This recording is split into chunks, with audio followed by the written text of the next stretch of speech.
에스라 5장을 보겠습니다.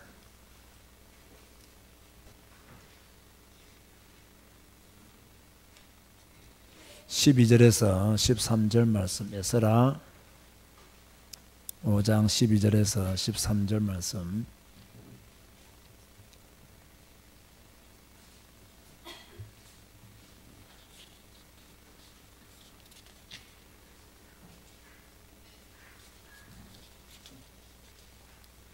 다 같이 합독하시겠습니다. 우리 조상들이 하늘에 계신 하나님을 노엽게 하였으므로 하나님이 그들을 갈대 사람 바벨론 왕 느부갓네살의 손에 넘기심에 그가 이 성전을 헐며 이 백성을 사로잡아 바벨론으로 옮겼더니 바벨론 왕 고레스 원년에 고레스 왕이 조서를 내려 하나님의 이 성전을 다시 건축하게 하고, 자, 지금 자기 백성들이 하나님을 노엽게 함으로 하나님이 그들을 누구의 손에 넘겼다고요? 갈대아 사람 바벨론 왕 느부갓네살의 손에 넘겼다가, 넘기는 그 과정 속에서 성전이 헐고 이스라엘 백성들이, 남유다 백성들이 바벨론으로 포로로 잡혀갔죠. 그러다가 다시 이제 70년이 끝나고 고레스 원년에 조서를 내려서 하나님의 이 성전을 다시 건축하게 했더라고. 70년의 어떤 역사를 짧게 그렇게 설명을 했습니다. 6장 21절 22절 보시기 바랍니다. 6장 21절 22절 또 큰 소리로 합독합시다. 사로잡혔다가 돌아온 이스라엘 자손과 자기 땅에 사는 이방 사람의 더러운 것으로부터 스스로를 구별한 모든 이스라엘 사람들에게 속하여 이스라엘의 하나님 여호와를 찾는 자들이 다 먹고 즐거움으로 이래 동안 무교절을 지켰으니 이는 여호와께서 그들을 즐겁게 하시고 또 아수르 왕의 마음을 그들에게로 돌려 이스라엘의 하나님이신 하나님의 성전 건축하는 손을 힘있게 하도록 하셨음이더라. 아멘. 자, 오늘은 에스라서를 우리가 배우게 됩니다. 잘 익숙하지 않는 성경이죠. 구약에 있기도 하지만 또 우리 교회처럼 이 성경을 체계적으로 읽지 아니하는 교회는 에스라서의 내용이 무슨 내용인지 또 무슨 말씀을 우리에게 하시고자 하는지를 잘 모르는 그런 성도들이 굉장히 많이 있습니다. 그런데 우리는 지금 천천히 성경을 배우고 또 하나님 말씀을 배워가는 과정 속에서 오늘 에스라를 보게 되죠. 저와 여러분들이 매일 성경을 읽어야 될 이유가 무엇이냐? 그것은 수십 가지가 넘고 수백 가지가 될 수도 있겠습니다만은 제가 볼 때는요, 잘못된 우리의 신앙을 개혁하기 위해서 성경을 계속 읽어야 됩니다. 이 우리의 신앙이 좋은 점도 있지만 알게 모르게요, 너무 인본주의적이고 자기 중심적이고 또 습관적으로 배웠던 것들이 고착화됨으로 말미암아 이 잘못된 신앙의 모습으로 자리 잡은 것들이 많이 있습니다. 그런데 이것을 성도들이 아느냐면요, 잘 몰라요. 자기들의 신앙이 좋은 줄 알죠. 자기들의 믿음이 올바른 믿음인 줄 알죠. 왜냐하면 올바른 신앙을 제대로 배워본 적이 없으니까, 성경을 제대로 배워본 적이 없으니까 경험적으로 들었던 이야기들을 정리해가지고 자기들의 신앙이 좋은 것으로 착각하지만 실제로는 잘못된 신앙이 우리에게 많이 있습니다. 그래서 우리가 성경을 읽음으로 말미암아 우리가 가지고 있는 잘못된 신앙을 하나님 말씀 중심으로 자꾸 개혁해 나가야 돼요. 그렇지 않으면 뭡니까? 우리의 신앙이 잘못된 신앙임에도 불구하고 틀린 신앙인 줄을 모르고 신앙생활을 하게 된단 말이에요. 그래서 우리는요, 성경을 읽음으로 말미암아 하나님이 원하는 신앙으로 자꾸 개혁해 나가야 된다. 여러분의 성격이 어떻고 그건 중요하지 않습니다.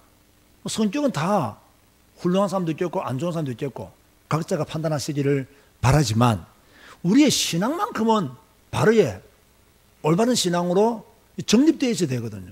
그런데 성경을 읽지 않으면 우리의 신앙이 올바른 신앙으로 세워져 있지는 않습니다. 틀렸음에도 불구하고 그게 올바른 신앙인 줄 알아요. 저는요, 제일 답답한 사람이 누구냐면 교회 안에서 신비주의자들이에요. 신비주의자들은요, 자기들이 굉장히 하나님을 잘 믿는다 생각해요. 자기들은 굉장히 하나님과 잘 통한다고 생각해요. 하나님과 마치 친구처럼 그렇게 이야기합니다. 근데 가만히 들어보면요, 자기가 만든 하나님 속에 착각에 빠져가지고 신앙생활 하시는 분들이 의외로 많이 있거든요. 뭐 틀린 신앙이고 잘못된 신앙이고 올바른 신앙이 아니에요. 그걸 몰라요. 왜? 그것만 보았고 그것만 들었고 그것이 최고인지 알기 때문에. 그래서 성경을 딱 배우다 보면 우리가 얼마나 잘못된 생각을 가지고 있으며 틀린 신앙을 가지고 있는가를 많이 깨닫게 되는 것이거든요.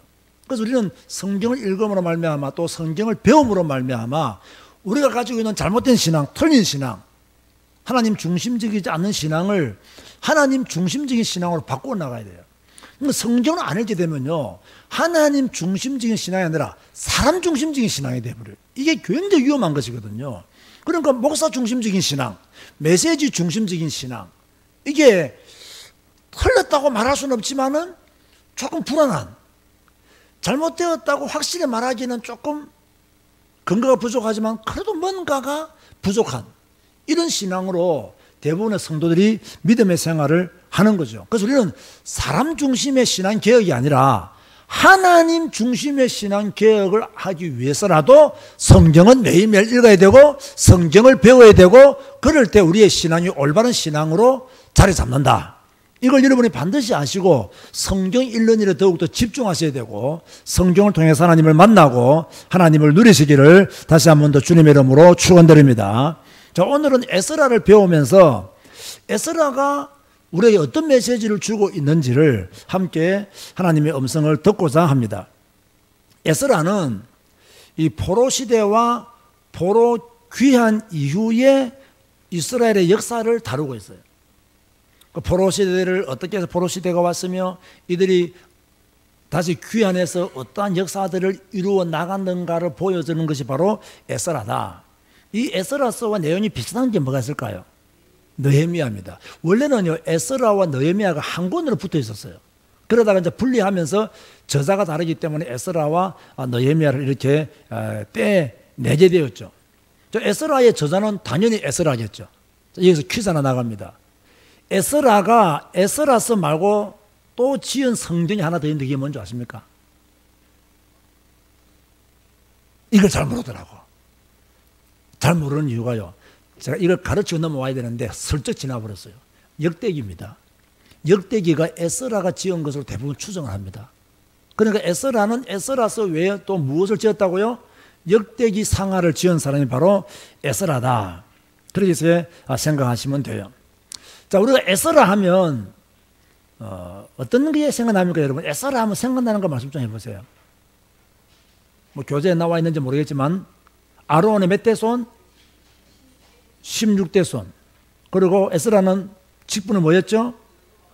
제사장과 또 율법 학자였다. 요건 꼭 좀 알아둬야 돼요. 그리고 하나 더 알아둬야죠. 에스라와 연관된 거. 에스라는 포로 귀환 제 2차 지도자였다. 에스라는 아론의 16대 손이다. 제사장 겸 또 뭡니까? 율법 학자였다. 그리고 뭐였다? 제2차 포로 귀환 2차 지도자였다. 라는 것을 여러분이 알아두면 석 공부를 잘한 성경에 정통한 지식을 가지고 있는 성도가 되는 거죠. 다시 들어보고 다시 이야기해 봅시다. 에스라면 무엇을 생각해야 된다고요? 아론의 16대 손. 두 번째는 제사장이면서 율법학자였고, 하나 더 기억하라면 2차 포로 귀환 지도자였다. 나머지 오늘 함께 배우면서 또 기억하시면 좋겠죠. 에스라를 왜 기록했느냐? 에스라서를 기록하게 된 배경이 무엇이냐 할 때는, 자, 이제 남유다가 바벨론의 포로로 잡혀갔죠. 남유다가 망하고, 그죠? 그리고 성전도 다 파괴되어졌습니다. 그리고 바벨론에 가서 몇 년간 포로 생활을 했죠? 70년간 비참한 포로 생활을 하게 됩니다. 이제 70년간 포로 생활을 했다는 말은 하나님의 징계가 풀려지는 시간표가 오게 되었다는 말이죠. 그러는 가운데 BC 538년도에 바사왕 고레서에 의해서 뭡니까? 조서를 받고 이제 1차, 2차, 3차 계속 이렇게 귀환을 하게 되는데, 자, 이스라엘 백성들이, 유다 백성들이 예루살렘으로 귀환해서 주로 했던 일들이 뭐가 있을까요?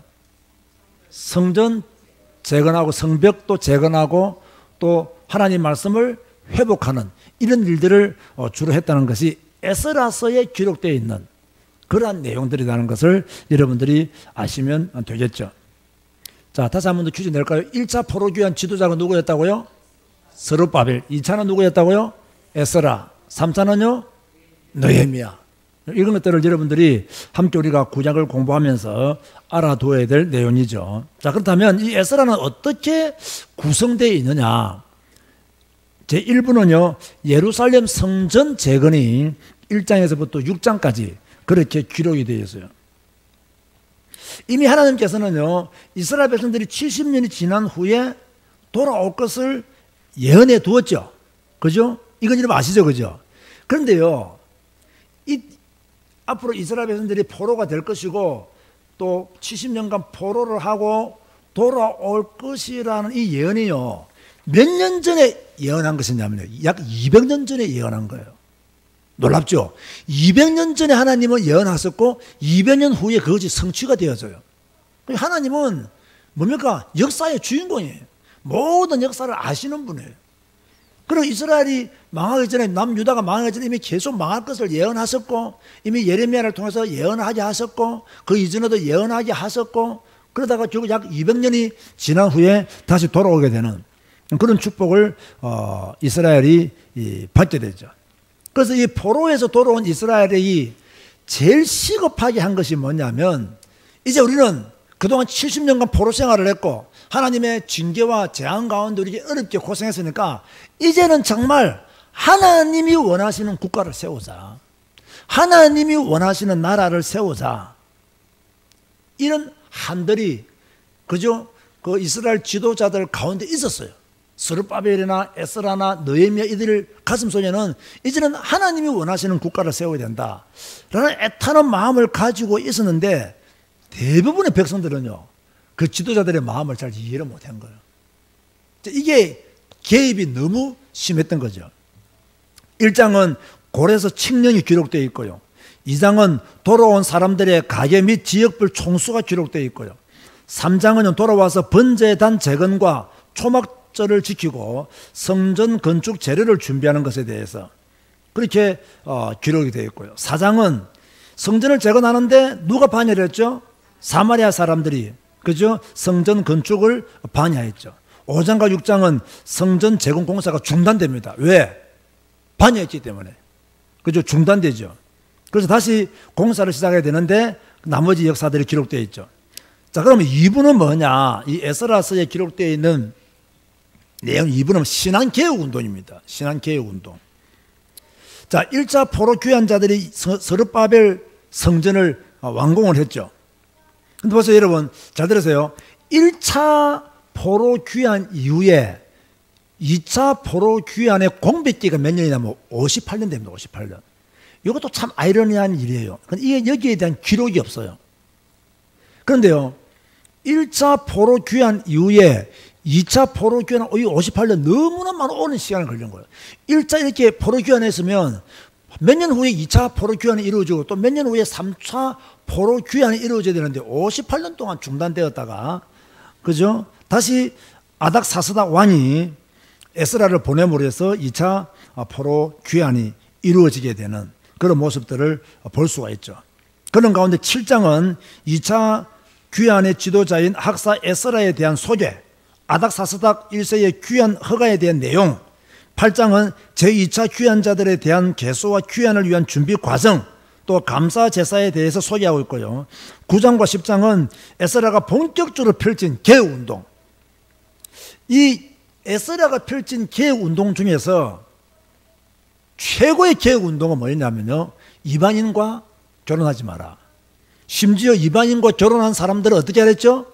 그 여자들을 다 돌려보내라. 엄청난 일이죠.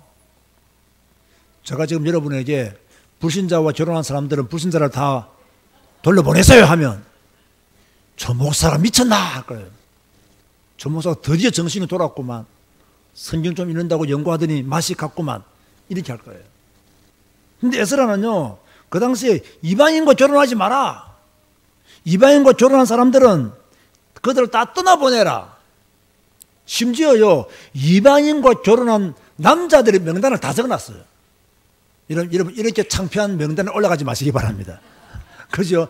그러니까 에스라는 딱 하나님 앞에 결정해서 뭡니까? 하나님이 원하시는 국가, 하나님이 원하시는 하나님의 사람들을 그토록 만들기를 원했던 사람이 누구냐면 바로 에스라다. 엄청난 신앙개혁 운동을 일으킨 거죠. 사실요, 요즘 우리 시대도요, 신앙개혁 운동이 필요해요. 우리 시대도 지금 빨리요, 우리의 신앙을 하나님께로, 그렇게로 돌아가야 돼요. 우리는 지금 뭐 여러 가지 일로 하나님께로 못 돌아가요. 제가 오늘 서울 노원구에 있는 렘넌트 교회에 가서 아침 10시부터 4시 반까지 강의를 했어요. 뭐, 결혼 특강을 했는데, 뭐, 한 4시 반 강의하고 투표하기 위해서 일찍 오니까요. 딱 들어가니까요. 투표 마감 1분 전입니다. 그래서 내가 마지막으로 투표를 하고 이렇게 남았습니다만은, 제가 오늘 그곳에 가서 서론적으로 강조했던 것 중에 하나가 무엇이냐면, 오늘 많은 기독교인들이 교회는 다니는데 사고는 세상 정신, 시대 정신, 불신자 정신에 물들어 있다는 거예요. 이게 우상숭배예요. 오늘 우리들이 가지고 있는 우상숭배는 뭐냐면, 교회는 다녀요. 근데 우리의 생각이 세상 정신에 물들어 있어요. 우리가 교회는 다녀요. 우리의 생각이 시대 정신에 물들어 있어요. 이 시대 사람들은 시대 정신을 최고로 압니다. 우리는요, 시대 정신을 최고로 알면 안 됩니다. 시대 정신을 최고로 알면 우리는 우상 섬기는 자와 똑같은 거예요. 오늘 많은 사람들은요, 교회는 다니면서 불신자들 정신에서 벗어나지를 못해요. 그래서 보통 보세요. 청년들 보세요. 연애를 한다. 데이트를 한다. 그리스도인이라 하면서 뭡니까? 데이트할 때 막 성적인 범죄를 다 저질러 버리죠. 왜? 자기 옆에 있는 불신자들을 보니까 다 그렇게 살거든. 또 다 그렇게 하거든. 자기도 모르게 그 시대 정신, 불신자 정신, 세상 정신에 따라가 버린단 말이에요. 그리고 교회는 다니는데 사고 자체는 전부 다 불신자들과 통하는, 그래서 믿음의 삶을, 성결한 삶을 못 사는 거예요. 이 구별된 삶을 살아야 되는데 구별된 삶을 살지를 못하는 거예요. 그러면 이 구별된 삶을 살지 못하는 이유가 뭐냐면, 교회의 메시지가 너무 세상적이고 윤리적이고 도덕적이고 너무 세상 정신에, 시대 정신에 물든, 학문에 물든, 학자들에게 물든, 철학자들에게 물든 그런 메시지들이 이 교회 안에서 마구 쏟아져 나온다는 이야기예요. 그 교회 안에서 이런 잘못된 메시지들이 쏟아져 나오니까 성도들이 이걸 모르는 거예요. 제가 오늘 강의를 하는데 그 청년들 세미나니까 청년 부장 부부가 이제 점심 식사를 대접하더라고요. 그분이 하는 이야기예요. 오늘 같은 강의는 자기가 평생 교회 다니면서 목사님도 처음 들었다는 거예요. 오늘 같은 강의를 처음 들었대. 그리고 저 우리나라 대형 교회, 큰 교회에서 하는 결혼 예비학교 갔다 온 적이 있는데 그 메시지하고 지금 완전히 다르다고. 완전히 다르다고. 그렇게 말을 하면서 이 부부가 막 감동이 돼가지고 막 식사하면서 계속, 그죠? 앞으로 이거 목사님 자주 오셔서 1년에 한 번씩 해달라고. 내가 모른 척 밥만 먹었어요. 그렇게 내가 자주 할 수 있는 메시지를 가진 사람도 아니고, 또 저는 성경적인 메시지이기 때문에 메시지의 범위가 폭넓지가 못해요, 사실은요. 딱 그것만 하고 마는 거지. 어쨌든 간에요, 지금 우리에게 필요한 것이 뭐냐면 신앙개혁 운동이 필요한 거예요. 여러분, 제가 부탁을 드립니다. 교회 안에 앉아 있으면서 여러분의 사고와 생각이 세상 정신, 시대 정신, 불신자 정신에 물든 채 앉아 있으면요, 정말 이거는 우상숭배에 빠진 교인들이에요. 우리는 시대가 무엇을 말하든 우리는 시대 정신에 물들면 안 됩니다. 세상이 무엇을 말하든 우리는 세상 정신에 물들면 안 돼요. 우리는 완전히 복음 정신, 성경적인 사고, 성경적인 생각, 성경적인 감성을 가지도록 해야 되지. 전부 다 불신자들이 뭐 결혼 전에 다 뭐 성생활하고 뭐 이상한 짓 하니까 기도 청년들도요, 그런 곳에 막 빠져 있단 말이에요. 그게 안 된다는 거죠. 불신자들이 막 외모를 중요하게 생각하니까 기도 청년들도 전부 다 외모를 중요하게 생각한단 말이에요. 안 된다는 이야기예요. 우리는 중심을 볼 줄 알아야 되고 속을 볼 줄 알아야 되고 하나님의 언약적 관점에서 결혼을 볼 줄 알아야 되는데 이런 믿음이 없다는 거예요. 왜 그러느냐? 교회가 안 가르치니까. 안 가르치니까. 오늘 제가 간다가 광고도 안 했는데 우리 이영주 집사하고 세연이만 딱 따라 나섰어요. 그래서 내가 세연이 보고 오늘 무엇을 배우냐 했더니 제가 이렇게 딱 배워 말하는데요, 다 들었어요. 뭔가 똑똑히 다 듣고 자기 성찰을 확실히 하더라니까요. 참 역시 훌륭하다라는 생각을 이렇게 하게 되었어요. 신앙개혁 운동이 우리에게 일어나요. 우리에게. 에스라 시대 때 일어난 이 개혁 운동이 오늘 우리에게 일어나야 된다. 그 운동을 일으키기 위해서 우리가 무엇을 해야 될 것인가도 조금 후에 다시 한 번 더 이야기를 하도록 그렇게 하겠습니다. 그러면 에스라서에서 주는 교훈이 뭐냐? 하나님의 말씀은 성취된다는 거예요. 예언은 성취된다. 말씀은 반드시 이루어진다. 하나님이 이미 200년 전에 말씀하셨던 그 예언이 200년 후에 성취되어졌다는 거예요. 말씀은 반드시. 우리가요, 이 말씀 붙잡고 기도하는 게 보통 기도 아닙니다, 이게요. 저는 생각하면 생각할수록요, 참 하나님이 올해 우리 교회에 주신 큰 응답은 지금까지 보면 말씀 기도하도록 만드신 것이 하나님의 큰 응답이다. 저는 그렇게 봐지거든요. 그런가 하면 이 에스라서를 통해서 우리에게 주는 교훈이 뭐냐면요, 신앙 우선적인 믿음의 삶을 살아라 라는 거예요. 이스라엘 백성들이 돌아와가지고 뭐 했냐? 번제단을 쌓았어요. 다시 말해서 신앙 중심적인 믿음의 삶을 결단했다는 이야기예요. 여러분, 날마다 여러분이 살면서요, 신앙생활 하면서 나는 신앙 중심으로 살겠다, 나는 교회 중심으로 살겠다, 나는 말씀 중심으로 살겠다, 이 고백을 날마다 해야 됩니다. 아니면요, 이 세상의 것들이 얼마나 여러분을 많이 유혹하고 있습니까? 세상에 좋은 것들이 얼마나 많이 있습니까? 그거 다 따라간다니까요.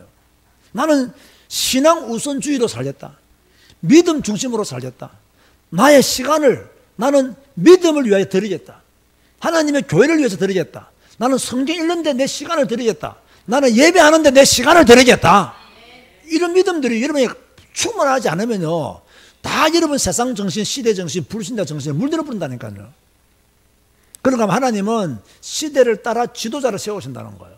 그게 바로 스룹바벨, 에스라, 느헤미야, 딱 하나님의 시간표를 따라서 그런 지도자들을 통해서 이스라엘 백성들을 돌아오게 하는 그런 축복을 그들을 누리게끔 하나님이 인도하신 거죠. 그 다음에요, 돌아온 사람들은 뭐였냐? 사명 완수했어요. 성전을 건축하는데 사마리아인들이 자꾸 반대하는 거예요. 그죠? 여러분, 성전 건축하려고 우리 교회가 앞으로 성전도 건축해야 되잖아요. 지난 우리 1시간 기도회 메시지 들었죠? 또 어제도 기도했죠. 그죠? 성전 건축 꼭 응답받아야 된다. 요때 반대하는 사람은 누구예요? 예, 사마리아 사람이에요. 사마리아 사람. 에스라서를 볼 때 사마리아 사람들은 반대한다는 거예요. 우리 교회는 제가 이번 주일 난 예배는, 돌아오는 주일 난 예배는 성전 건축에 대한 설교를 하려고 그래요. 전 성도들이 한 마음, 한 신앙 고백으로 성전 재건을 위해서 기도하고 신앙 고백해야 됩니다. 그래도 우리가 언제까지 이 좁은 곳에서 이 안 좋은 환경 속에 있을 거냐면, 우리가 좀 더 나은 환경으로, 그죠? 정말로 성경 가르치고 제대로 복음 운동하고 선교 운동할 수 있는 교회로, 제가 위대한 것은 원하지 않지만 그래도 지금보다는 좀 나은 환경 속에서 예배 드려야 되겠다, 우리 후대들을 위해서라도 우리가 헌신해야 되겠다라는 그러한 생각을 가지고 있는 거죠. 그런가 하면 이 에스라서가 우리에게 주는 교훈 중에 하나가 뭐냐면요, 성결한 삶을 살라는 거예요. 구별된 믿음의 삶을 살아라. 불신자 정신, 시대 정신, 세상 정신에 물들어 살지 마라. 이방인과 결혼하는 어리석은 그런 삶을 살지 마라. 성결한 삶을 살아라. 성결한 삶을 살기 위해서 잘라내야 될 것이 있으면 잘라내어라. 이걸요, 지금요, 에스라서를 통해서 우리에게 주시는 메시지. 사랑하는 성도 여러분, 지금보다 더 성결한 믿음의 삶을 사시기를 바랍니다. 지금보다 더 성결한 믿음의 삶을 살도록 우리 모두가 노력을 해야 되는 거죠. 그러면 에스라에 나타난 그리스도, 구속사적인 관점에서 본 에스라를 보면요, 성전을 재건했던 스룹바벨은 누구를 예표하느냐? 예수님을 예표하는 인물이라. 왜? 예수님을 통해서 신약 교회가 세워지잖아요. 그래서 바로 스룹바벨은 예수님을 예표하는 인물이다, 그걸 볼 수 있고요. 신앙개혁자 에스라도, 그죠? 예수님을 예표한다. 여러분 잘 들어보세요. 이 오랜 포로 생활을 하다 보니까 이 바벨론 정신, 여러분 왜 이스라엘 백성들이 이 앞에 애굽에서 나왔지만은 광야 생활할 때 애굽의 정신에서 못 벗어났습니까? 애굽에서 본 것, 들은 게 있거든. 그것을 못 벗어나는 거예요. 그 애굽에서 본 것, 애굽에서 400년간 노예생활하면서 들었던 것, 배웠던 것, 이걸 한꺼번에 버리기가 쉽지가 않아요. 여러분 솔직히 저는 어렸을 때부터 예수를 믿었잖아요. 또 여러분들 중에서는 중간에 예수 믿은 분들도 있어요. 뭐 나이가 30 넘어서 예수 믿었다. 40 넘어서 예수 믿었다. 자, 30, 40대에서 예수 믿은 분들, 50대에서 예수 믿은 분들, 이분들의 삶이 금방 변할까요? 안 변할까요? 절대 안 변합니다. 절대 안 변합니다. 이들이 변하기 싫어서 안 변하는 게 아니고요. 400년간 애굽에서 보고 들었던 게 쉽게 버려지지 않는 거예요. 70년간 바벨론 포로 생활하면서 보고 들었던 거, 이 바벨론 문화, 이게 쉽게 버려지지 않는 거예요. 그러니까 이게 뭡니까? 너무나 힘든 거예요. 그 늦게 예수 믿은 분들도 너무 힘든 거예요. 11조 하기도 너무 힘든 거예요. 11조가 얼만데 이걸 교회에다 헌금해. 완전 힘든 거예요. 근데 어릴 때부터 신앙생활 하신 분들은 너무 쉬운 거예요. 당연한 거예요. 왜? 어릴 때부터 본 거하고 나이 들어서 행하는 거하고는요, 완전히 다른 거죠, 이게. 완전히 다른 거예요. 이스라엘 백성들이, 남유다 백성들이 바벨론에 포로 생활하면서 이방 풍습에 푹 빠졌단 말이에요, 70년 동안. 이들에게 에스라가 뭐냐? 하나님의 말씀을 가르친 거예요. 하나님의 말씀을 선포한 거예요. 하나님의 말씀을 들은 사람들은요, 자기의 죄를 깨달은 거예요. 여러분, 말씀을 제대로 듣는 사람은요, 자기의 죄를 깨닫게 되어 있습니다. 이 말씀을 제대로 못 들으면요, 자기의 죄를 못 깨닫게 됐어요. 말씀이 안 들려지니까 어떻게 죄가 깨달아지겠어요? 그런데 말씀을 제대로 들으면 죄가 깨달아지는 거예요. 그러면 죄가 깨달아지면 하나님께로 돌아갈 거야, 안 돌아갈까요? 돌아가는 거예요. 그런데 교회는 다니지만 말씀 못 듣고 있죠. 죄를 못 깨닫고 있죠. 교회는 다니지만 교회 다니는데 하나님께 못 돌아가요. 교회는 다니는데. 바벨론 70년의 포로 생활, 애굽의 400년 노예 생활, 그 체질들이 계속 남아있는 거예요. 이런 사람이 어느 날 털컥 교회 중직자가 됐다 한번 생각해 보세요. 이게 보통 걱정이 아니에요. 보통 큰 문제가 아니에요. 그런데 에스라는 이런 이스라엘 백성들의 상태를 알고 하나님의 말씀을 가르치고, 말씀을 들은 사람들이 자기의 죄를 깨닫기 시작하고, 자기의 죄를 깨달은 사람들이 하나님께로 돌아간 거예요. 자, 우리 교회도 이러한 역사가 일어나야 될 줄을 믿습니다. 우리 교회는 성경 읽고 성경만 가르치는 교회입니다. 그럼 여러분이 성경을 통해서 무엇을 깨달아야 돼요? 여러분의 죄를 깨달아야 돼요. 아이고 목사님, 내가 무슨 그래 큰 죄를 지었길래 자꾸 죄를 깨달으라 합니까? 생각해 보세요. 성경을 제대로 보라고요. 헌법을 어기는 죄는 별로 안 지었을는지 몰라도 하나님 말씀을 기준으로 해서 보면 우리가 지금까지 사무제 지은 건 죄밖에 없다니까요. 그걸 깨닫고 뭐 해야 되느냐? 하나님께로 돌아가야 되는 거예요. 이제 그런 믿음의 사람이 되어져야 되는 거죠. 이렇게 해서 에스라가 이 사명을 감당했기 때문에 우리로 하여금 하나님께로 돌아가게 만들었던 예수님을 예표하는 인물이 바로 에스라다. 그렇게 보는 것이고요. 그 다음에 중보기도자 에스라 했습니다. 이게 무슨 말씀이냐면 에스라들 9장에 가보면 이스라엘 백성들이 죄악에 빠져요. 죄악에 빠질 때 눈을 보여요. 그때 에스라가 막 옷을 찢고 통곡합니다. 이 백성들을 위해서 중보기도해요. 이것은 마치 예수님이 우리의 죄를 위해서 중보기도하신 것과 동일한 예수님을 예표하는 에스라의 모습이라고 볼 수가 있는 거죠. 자, 여러분 이해가 되고 있습니까? 오늘 공휴일이었고 또 바쁘신 하루 일정을 살다 보면 좀 피곤할 수 있습니다. 피곤하면 말씀이 잘 안 들어와요. 여러분 언제나 예배를 드리는 날은요, 좀 쉬고 좀 여유 있게 예배를 오는 것이 예배를 드리는데 훨씬 더 도움이 되죠. 사실 저는 오늘 하루 종일 강의를 하고 또다시 예배를 인도하기 때문에 좀 피곤할 수도 있는데요, 또 그렇지도 않아요. 사실요. 계속 말씀 가운데 있었고 성령 충만한 가운데 있었기 때문에 지금 이 시간에도 저는 하나님이 주시는 감동을 가지고 메시지를 하거든요. 이 에스라의 어떤 그 간절한 마음이 제게도 있어요. 사실요. 이 말씀 가르쳐야 된다. 말씀 가르치지 않으면 성도들이 죄를 깨닫지 못한다. 죄를 깨닫지 않으면 영적인 변화가 일어나지 않는다는 거예요. 자기의 죄를 깨달아야 영적인 변화가 일어나는데 죄를 깨닫지 못하니까 영적인 변화가 안 일어나는 거예요. 30년을 교회 다녀도요, 자기가 어려운 줄 알아요. 그럼 영적인 성장이 안 되는 거예요. 그러면 뭡니까? 50년을 교회 다녔는데 하나님께로 돌아가지를 못하고 있어요. 우리는 하나님께로 돌아가야 될 줄로 믿습니다. 자, 핵심 단어 절장이 뭐냐? 핵심 단어는 포로 귀환과 성전 재건입니다. 자, 여러분 기억하실는지 모르겠지만 남유다가 망한 연도가 몇 년도인지 알고 있습니까? 586년 586이 됐잖아요. 그죠?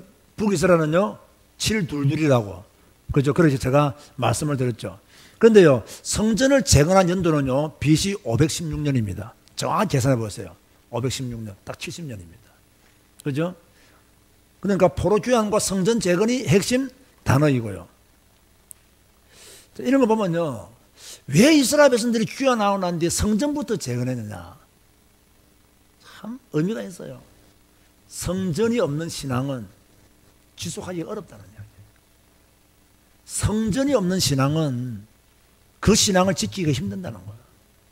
그죠? 우리가요 왜 교회 중심 신앙생활 해야 되느냐? 왜 말씀 중심 신앙생활 해야 되느냐? 그래 우리의 신앙생활을 유지해 나갈 수 있기 때문에 우리는 교회 중심 신앙, 말씀 중심의 신앙생활을 해야 되는 거죠. 핵심 절은 오늘 읽었던 5장 12절 13절 6장 21절 6장 22절 말씀이 에스라서의 핵심 절이다. 여기서 여러분 꼭 기억해야 될 것은 5장 12절에 보면 우리 조상들이 하늘에 계신 하나님을 노엽게 하였으므로 하나님을 뭐 하게 했다가 노엽게 했다. 여러분 오늘 살면서 하나님을 노엽게 한 것이 있습니까? 뭐 대부분 없을 줄로 믿습니다. 노엽게 하니까 하나님이 그들을 바벨론 손에 넘겨버린 거예요. 우리 하나님을 자꾸 노엽게 하면요 결국 우리 자신이 고난당한다는 사실을 여러분이 또 한번 기억하실 필요가 있는 거죠. 핵심 장은 뭐냐? 6장입니다. 남유다가 포로에서 돌아와서 성전을 재건하는 그런 모습들이 6장에 기록되어 있고요. 그 6장에 사마리아 사람들이 방해했지만 결국은 성전을 완공했다. 여러분 보세요. 여러분이 신앙생활 할 때요 방해하는 사람이 있을까 없을까요? 특별히 여러분 가족이 제일 크게 방해합니다. 따지고 보면요. 내 믿음 생활에 가장 큰 방해 사람 누구냐? 내가 하나님께로 나아가기를 온전히 원하는데 온전히 나아가지 못하도록 방해하는 사람 누구냐? 주로 여러분의 가족들이에요. 여러분 가족들이 여러분을 하여금 참 믿음의 순수성을 유지하고 살도록 참 선하게 살도록 절대로 안 도와줍니다. 절대로 안 도와줘요. 그죠? 다른 사람들은요 별 상관없어요. 가족이 아니기 때문에. 그런데 우리가 알아야 될 것은 이런 방해를 이겨서라도 우리의 사명 감당해야 되고 하나님께 온전히 나가야 된다. 그죠? 여러분이 만약 천국 가가지고 나는 누구누구 때문에 조금 실패했고요, 좀 낙심했고 이러면요, 하나님이 아마 화내실 거예요, 아마. 그런 것도 못 이기고 어떻게 신앙생활을 한단 말이냐? 그런 것도 못 이기고 어떻게 믿음의 생활을 한단 말이냐? 그거는 너를 연단시키기 위한 나의 계획이었는데 어째 너는 그것을 몰랐단 말이냐? 아마 이렇게 하나님 말씀하실 거예요. 너를 연단하고 너를 바로 세우기 위한 나의 계획이었는데 너는 이제 거기에 빠져서 너의 신앙을 못 지키느냐? 그 성전 건축할 때 보면 기둥이 두 개 있었죠. 무슨 기둥이었죠? 야긴과 보아스. 우리 교회도 보면 기둥이 두 개 있더라고요. 저건 야긴도 아니고 보아스도 아닌데 이게 야긴과 보아스죠. 이것도 하나, 여기도 하나. 내가 여기다가 야긴 붙여놓을까? 보아스라 붙여놓을까? 야긴의 뜻이 뭔지 아세요? 저가 세웠었다. 보아스의 뜻이 뭔지 아세요? 그에게 능력이 있다. 저는 이 야긴과 보아스 이번에 읽으면서 뜻을 보면서 너무 마음에 와닿더라고요. 저가 세우시리라. 하나님이 우리 교회 건축하는 일을 하나님이 세우시리라. 그에게 능력이 있다. 보아스, 야긴, 보아스. 이 두 단어가요, 이번 내 마음에 크게 들어왔어요. 이 야긴과 보아스. 이 응답을 받아 누리기를 원합니다. 라는 그런 기도를 했으나마는 우리가 하나님을 섬기고 하나님의 교회를 건축하고 이럴 때 많은 사마리아 사람들이 우리를 대적할 수 있습니다. 우리는 그것 때문에 넘어지거나 실패하면 안 됩니다. 그것은 하나님 우리를 믿음을 더욱더 견고하게 만들기 위한 계획이다. 그렇게 봐야 돼요. 제가 오늘 특강하면서 그런 말을 했어요. 제가 포럼 주제를 주었어요. 결혼이 늦어지는 이유가 무엇이냐? 결혼 늦게 하는 것이 하나님을 기쁘시게 할까? 사단을 더 기쁘게 할까? 포럼 해봐라. 같은 교회 안에서 이성 교제하는 거, 장점이 무엇이며 단점이 무엇인가 한번 포럼해봐라. 그렇게 했어요.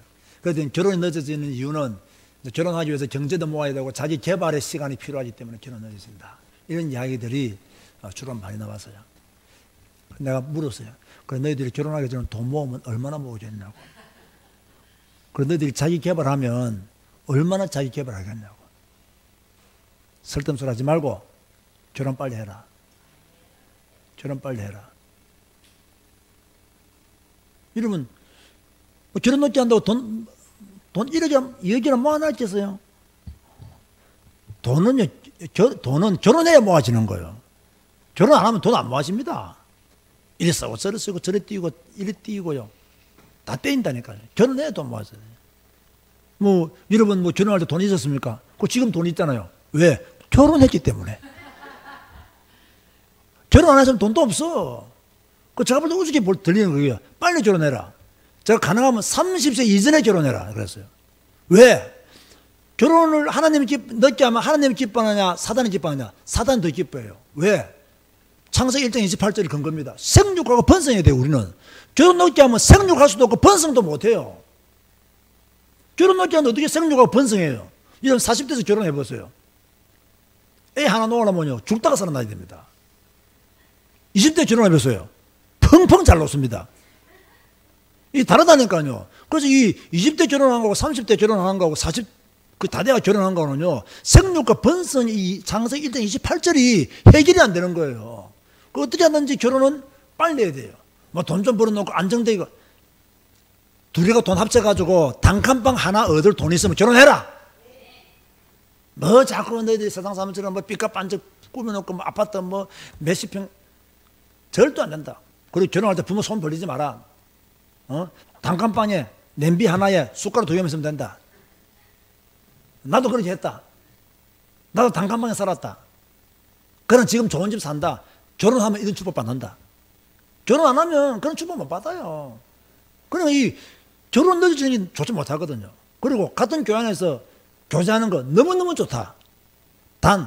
단점이 뭐냐? 대부분 청년들이 이제 발표가 헤어지게 되면 구설수에 오르게 되고 헤어지게 되면 다른 교회로 옮겨야 된다는 거지.